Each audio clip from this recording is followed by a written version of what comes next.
میں اور میری بیوی سونار کی دکان پر گئے سونے کی انگوٹھی خریدنے کے لیے۔ کچھ انگوٹھیاں دیکھنے کے بعد میری بیوی کو ایک انگوٹھی پسند آ گئی۔ قیمت ادا کر کے جیسے ہی میں باہر نکلنے کے لیے مڑا تو ایک باروب شخص سے ملاقات ہوئی جو کہ مجھے جانتے تھے، لیکن میں ان کو بھول چکا تھا۔ بس اتنا یاد تھا کہ ماضی میں کبھی ان سے ملاقات ہوئی تھی۔ یہ صاحب بڑی گرمجوشی سے میرے گلے ملے اور سوالیہ نظروں سے مجھے پوچھنے لگے، بیٹا لگتا ہے پہچاننے کی کوشش کر رہے ہیں آپ۔ میں نے کہا، معذرت کے ساتھ آپ کا چہرہ جانا پہچانا لگ رہا ہے، لیکن یاد نہیں آ رہا آپ سے کب ملاقات ہوئی۔ وہ تھوڑا سا مسکرائے اور کہنے لگے، میرا نام اقبال ہے، ویسے لوگ مجھے بڑا بھائی کہتے ہیں۔ آج سے چند سال قبل آپ اپنی فیملی کے ساتھ ہمارے گھر آئے تھے، گلبرگ میں ہمارا گھر ہے، شاید آپ کو یاد آ گیا ہو۔ ان کی بات سن کر میرا تو سر ہی چکرا گیا اور میرا رویہ بالکل مؤدبانہ ہو گیا اور میں بے اختیار بول پڑا، سب یاد آ گیا بڑے بھائی، سب یاد آ گیا۔ میں نے سوال کیا، آپ اکیلے ہی ہیں یا آنٹی بھی آئی ہیں؟ بڑے بھائی نے جواب دیا، جی آنٹی بھی آئی ہیں اور دوسرے بھائی بھی آئی ہیں، وہ بیٹھے ہیں، آپ ان سے مل سکتے ہیں۔ ایک سائڈ پر دیکھا تو آنٹی برقع پہنے بیٹھی تھی اور ساتھ میں ہی دوسرے بھائی بھی کھڑے چہرے پر مسکراہٹ سجائے میری طرف دیکھ رہے تھے۔ میں نے اپنی بیگم کو کہا، آنٹی کو سلام کرو اور بعد میں ان کا تعارف کرواتا ہوں۔ میری بیگم گئی، آنٹی کو سلام کیا۔ آنٹی نے بہت ہی اچھے طریقے سے میری بیوی کے سر پر ہاتھ پھیرا اور پھر بہت ہی پیارے انداز میں میری بیوی کو دعائیں دی۔ میں نے آنٹی کو بتلایا کہ یہ میری بیوی ہے اور یہ میرا 3 سال کا بیٹا ہے۔ آنٹی بہت خوش ہوئی اور اپنے بیٹے کی طرف آنکھوں ہی آنکھوں میں اشارہ کیا، جس نے میرے بیٹے کی جیب میں 1000 کا نوٹ ڈال دیا۔ میں نے بہت اصرار کیا کہ یہ غلط ہے، لیکن آنٹی نہ مانی۔ کچھ ادھر ادھر کی باتوں کے بعد میں آنٹی سے آنے کا مقصد پوچھا تو آنٹی کہنے لگی، اللہ نے میری بیٹی کو بیٹے کی نعمت سے نوازا ہے، اس لیے بیٹی کے لیے اور ان کے اہل خانہ کے لیے کچھ تحائف خریدنے آئے ہیں۔ میں نے پوچھا، آنٹی کون سی بیٹی؟ آپ کی تو تمام بیٹیاں شادی شدہ تھی، صرف ایک کنواری تھی جس کے رشتہ کے لیے ہم لوگ آئے تھے، اور آپ لوگوں نے تو کہا تھا کہ ابھی 5 یا 10 سال تک شادی کا کوئی پروگرام نہیں ہے۔ حالانکہ مجھے حیرانگی ہوئی تھی کہ گھر پر رشتے کے لیے بلوا کر پھر کہہ دینا کہ 5 یا 10 سال تک رشتہ کا کوئی پروگرام نہیں، کتنی غلط بات ہے۔ آنٹی کو جیسے ایک جھٹکا لگا، لیکن وہ ایک سمجھدار خاتون تھی، فوراً ہی سمجھ گئی کہ بات کچھ اور ہے اور پوچھنے لگی کہ یہ بات آپ کو کس نے کہی تھی؟ میں نے کہا، والد صاحب نے کہا تھا۔ تو وہ کہنے لگی، نہیں، بات دراصل کچھ اور تھی، لیکن آپ کے والد صاحب نے آپ کا پردہ رکھا تھا۔ میرے اندر ایک تجسس پیدا ہو گیا کہ میرے والد صاحب ہم سے کیسے غلط بیانی کر سکتے ہیں، اور میرے والد صاحب نے کبھی بھی جھوٹ نہیں بولا تھا۔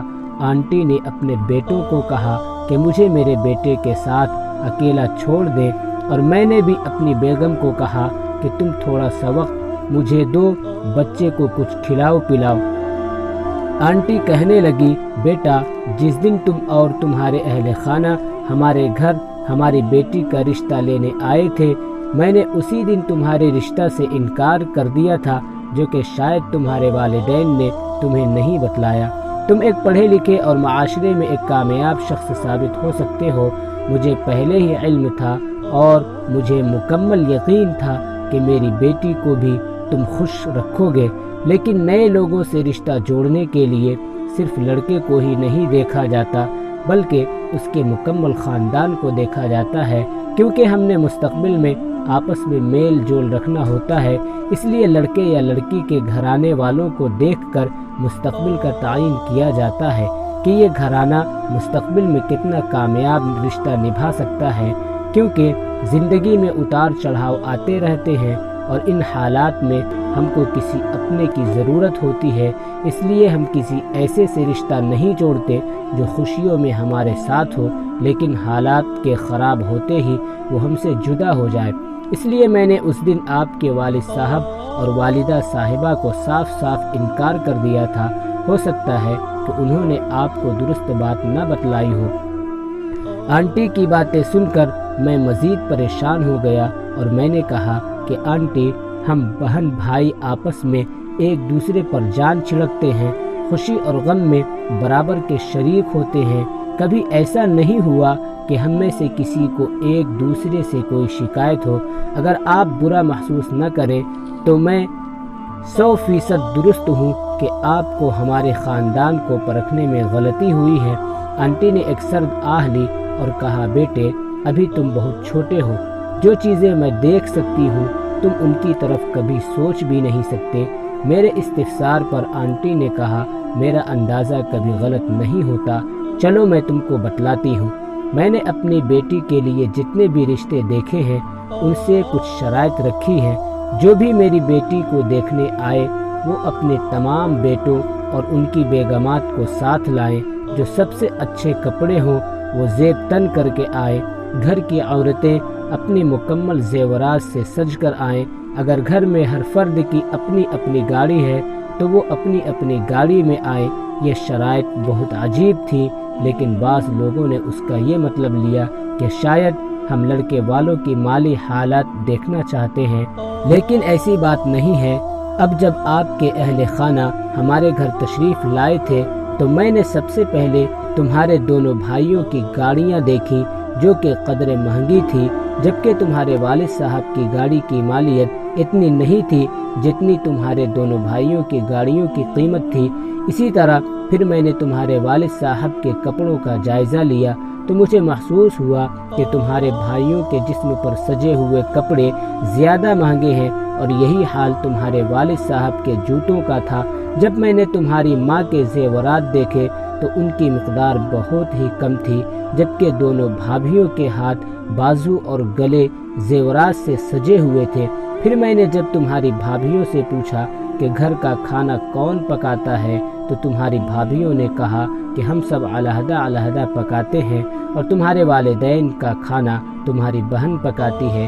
اسی طرح میں نے جب پوچھا کہ بچوں کو اسکول کون چھوڑتا ہے تو مجھے پتہ چلا کہ تمہارے دونوں بھائی اپنے بچوں کو خود چھوڑتے ہیں، جبکہ تمہاری بہن کو تمہارے والد صاحب کالج لے کر جاتے ہیں۔ جب میں نے یہ حالات دیکھے اور سنے تو مجھے افسوس ہوا ان بیٹوں پر جن کو پڑھانے کے لیے باپ نے اپنی ساری زندگی گنوا دی اور اس اولاد کو معاشرے کا کامیاب فرد بنایا، لیکن جب اولاد کی باری آئی تو اولاد والد کا سہارا بننے کے بجائے اپنی زندگی گزارنے پر رضامند ہو گئی۔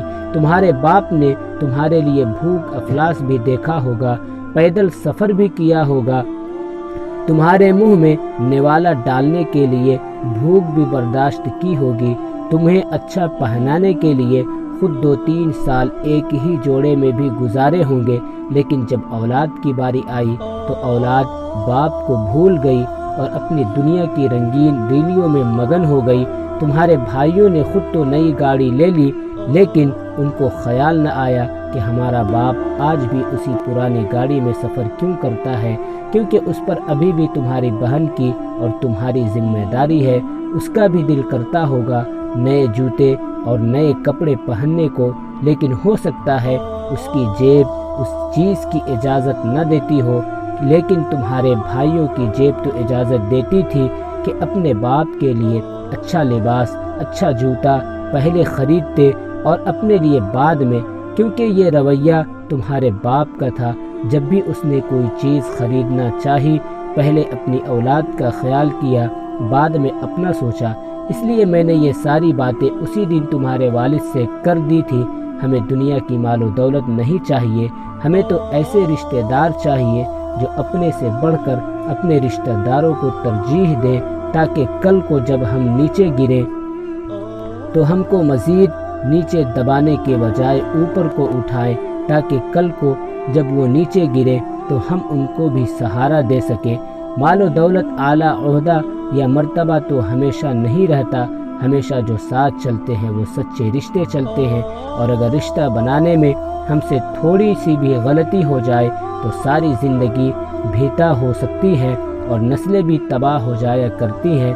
مجھے فخر ہے آپ کے والد صاحب پر کہ انہوں نے آپ کو حقیقت سے آگاہ نہیں کیا اور پھر بھی آپ لوگوں کی غلطیوں پر پردہ ڈالتے رہے۔ لیکن دیکھنا یہ ہے کہ اولاد اپنے والدین کا کتنا خیال رکھتی ہے۔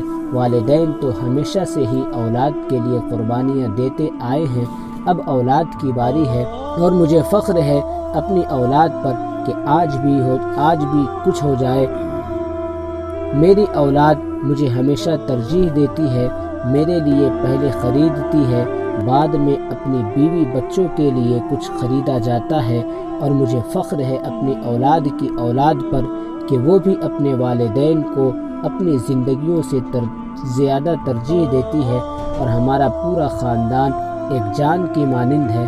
اگر کسی کو کسی بھی چیز کی ضرورت پڑ جائے تو پیٹھ دکھا کر نہیں بھاگتے بلکہ ضرورت سے زیادہ لے کر آتا ہے۔ اس لیے میرے بیٹے، رشتے بنانا بہت آسان ہے لیکن کامیاب رشتہ چننا اور ان کو نبھانا بہت مشکل ہے۔ کہیں ایک نااہل رشتہ آپ کو اتنا بڑا نقصان دے سکتا ہے کہ ساری عمر کی خوشیاں غموں میں تبدیل ہو سکتی ہے، اور کامیاب رشتہ آپ کو ایسا سہارا دے سکتا ہے کہ تمام زندگی کے غم خوشیوں میں تبدیل ہو سکتے ہیں۔ اتنی بات کرنے کے بعد آنٹی اٹھ کر چلی گئی اور میری آنکھوں کے سامنے میرے والدین کا چہرہ گھومنے لگا۔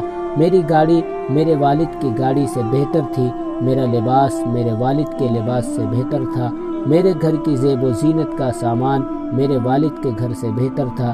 میری بیوی کے ہاتھ میں سونے کی چوڑیاں اور کنگن تھے جو میں نے خرید کر دیے تھے، لیکن میری ماں کا سارا زیور بک چکا تھا۔ میں آج بھی گھر سے دفتر اور دفتر سے گھر، لیکن میرا باپ آج بھی اولاد کی ذمہ داریاں نبھا رہا تھا۔ میں نے آج ہی اپنی بیوی کے لیے سونے کی انگوٹھی خریدی، لیکن میرے ذہن میں میری ماں کا خیال کیوں نہ آیا جس نے میری شادی کے لیے اپنا زیور تک بیچ دیا۔ مجھے افسوس ہوا اپنے آپ پر کہ میں نے اپنے والدین سے زیادہ اپنی ذات کو ترجیح دی ہے۔ میرے والدین جنہوں نے مجھے سب کچھ دیا اور میں نے ان سے سب کچھ لے کر ان کو خالی کر دیا، لیکن کبھی انہوں نے مجھ سے کوئی گلہ یا شکوہ نہیں کیا۔ میرے والدین کل بھی عظیم تھے، آج بھی عظیم ہیں۔ میں کل بھی ناکام تھا اور آج بھی ناکام ہوں۔